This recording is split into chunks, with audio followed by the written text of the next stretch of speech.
Olá, gente linda e maravilhosa, tudo bem? Eu sou Ana Paula Stabalik, do Luxo do Vinho, passando para apresentar para você hoje um pouco da história Vinho e Suécia. Muitos me perguntam se nós temos vinhos, se aqui há produção de vinho. Eu falo para você sim, a Suécia é um país muito rico em produções, aqui se produz muitas coisas diferentes. A história do vinho começou muito lá atrás, no século XI, com os vikings. Eles traziam vinhos para a Suécia, os vikings. Quem são os vikings? Quem conhece Leif Erikson sabe quem são os vikings, porque Leif Erikson, ele dirigia uma tropa dos vikings e eles foram um dos primeiros, segundo a história, a colocar os seus pés, um dos primeiros europeus, claro, a colocar os seus pés na terra brasileira. Hoje a gente ouve na Bíblia, né? Porque teve muitos discípulos da Bíblia que, segundo a história, eu estava lendo outro dia, esteve no Brasil muito antes do Leif. Muito, talvez, antes dos índios que nós temos, né? Dos indianos e por aí em diante. Não vou contar a história porque eu não entendo nada de história. Isso aqui, segundo me contaram, terceiro eu estou passando para vocês. Tá, vamos lá. Os vikings, eles traziam os vinhos, né, diferentes vinhos de diferentes regiões, que a maioria conhece a história deles, né? E eles armazenavam esses vinhos. Sendo que a Suécia, isso aqui eu estou falando do século XI, tá, gente?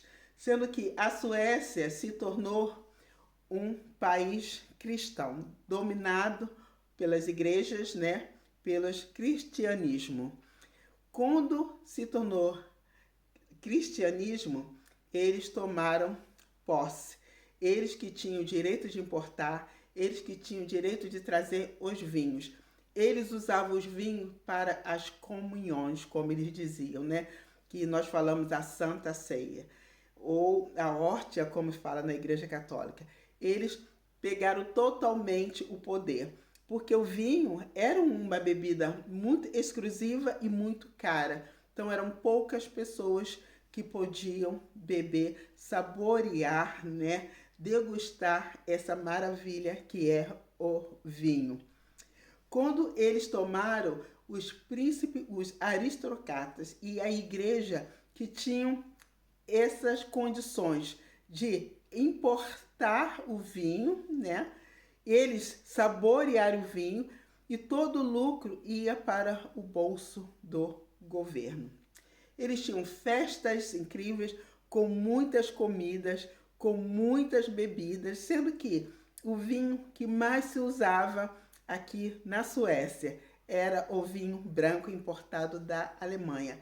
Eu acredito que é pela Alemanha estar tão vizinha, tão próximo da Suécia e Dinamarca, que era mais fácil para eles importarem esse vinho, mesmo com um preço altíssimo.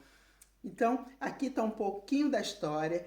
Eu vou depois apresentar para você como foi o vinho de antes e o vinho de hoje. Hoje o vinho aqui na Suécia cresceu muito, está muito grande. Temos vinho sueco em bastante lugares, não vou falar em toda a Europa, mas em muitos lugares. E é um vinho bem aceito, bem delicioso. E o nosso vinho, gente, modesta parte, sabe? Tem a cara da riqueza, é uma maravilha. Então aí fica a dica e me aguarda porque eu vou estar voltando falando mais dos vinhos da Suécia, dos vinhos da Escandinávia e vou falar para você as regiões na Suécia que mais tem plantações depois de todos esses séculos passados, aonde que é a região que mais se produz vinho na Suécia atualmente, tá bom? Então, um beijo no seu coração, afinal, nós temos a cara da riqueza, não é verdade?